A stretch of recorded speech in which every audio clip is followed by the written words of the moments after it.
let's get to Blake Snell, the latest there with Bob Nightengale. So Bob Nightengale, USA Today, he put out his Sunday notebook, and obviously there's a lot of notes on certain things that might happen, certain things around baseball, and usually the Padres are included in that, and that was definitely the case this weekend. And Snell was the topic here from Bob Nightengale. Nightengale saying the San Diego Padres are not expected to re-sign Cy Young favorite Blake Snell, believing he could command at least $200 million on the free agent market. And I put that out on social media and was like, do you think that, or do you want the Padres to sign Blake Snell for $200 million? Like, would you do that? And obviously, a lot of Padres fans said, heck no, no way, not happening. And I agree with that. Like, the Padres, they already have a lot of money locked up with position players on this team. They have a lot of money locked up with Yu Darvish and Joe Musgrove and Blake Snell. This feels like the typical the Scott Boras client. Like, he has this amazing last year before free agency, gets a bunch of money, and look what like Carlos Rodon is doing with the Yankees now. Like, he has been bad, and he's been hurt a lot of this season. So that contract seems to be working out really, really bad for the Yankees so far, and they have him for like 5 more years after this. And that deal was like 6 years, $162 million. And so $200 million here for Blake Snell.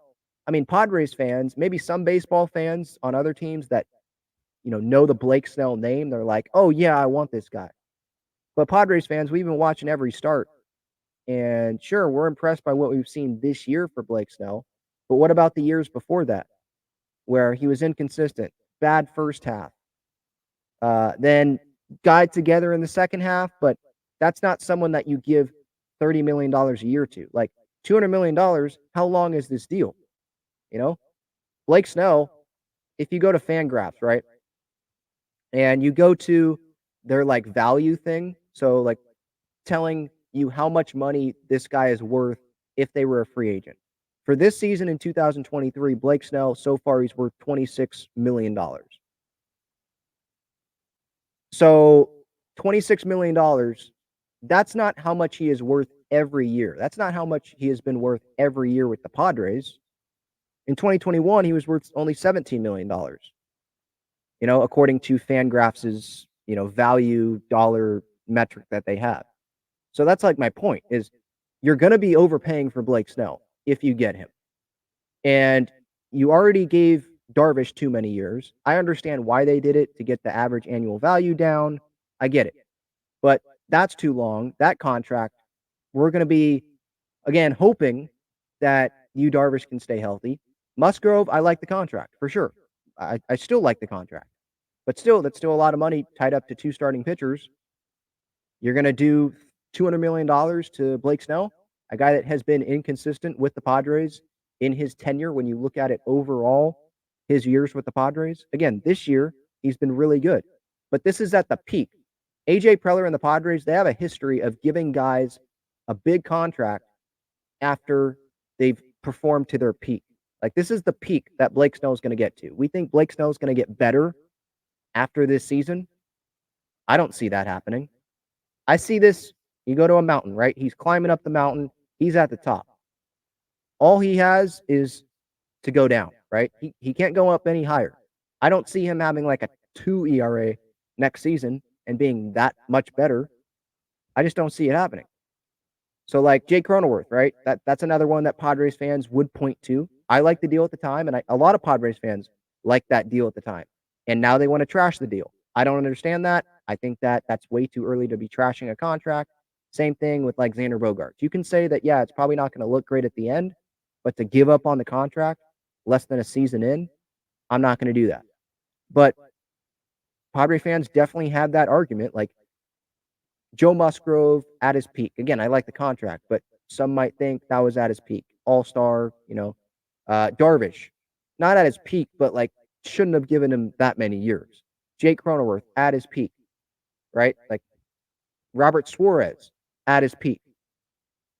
There's a lot of guys that you could point to where they're at their peak and you gave it to them, right? Eric Hosmer is another one, obviously.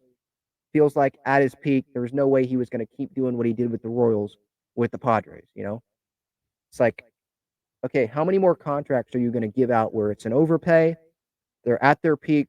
You know they're not going to get better, and yet you still give this guy a big contract. With Blake Snell, I'm just not going to do that. This Padres team, they need starting pitching depth. They need pitching depth. They don't need to just bring back one elite guy who's coming back to an under 500 team. Now, is this Blake Snell's fault this year? No, I'm not saying it is. But those are the facts. He'd just be coming back to a team that's under 500, right? And you could say, well, what if they lose Blake Snell? How are they going to replace him? And that's definitely a fair question. But I'd rather just spend that money on maybe some bats and some other pitchers that aren't as long term as this Blake Snell contract would be, because he's not signing for 2 or 3 years. He's pitching his best that he has pitched. He's a Scott Boras client. He's going into free agency and he's going to go get his money. What is it going to be? 6, 7 years? I have no idea. But he's going to get his money. This is going to be like more than Carlos Rodon, I would think, that he got with the Yankees, which was 6 years, $162 million. It's going to be more than that. So again, is that the smartest thing for the Padres to do that? Or is it smarter for them to bring in, maybe you bring back Michael Wacha, or you bring back Seth Lugo, who's probably going to opt or not take the player option, or you bring in someone else that's a cheaper pitcher, and you wait for the Dylan Leskos, the Robbie Snellings, the Adam Mazers.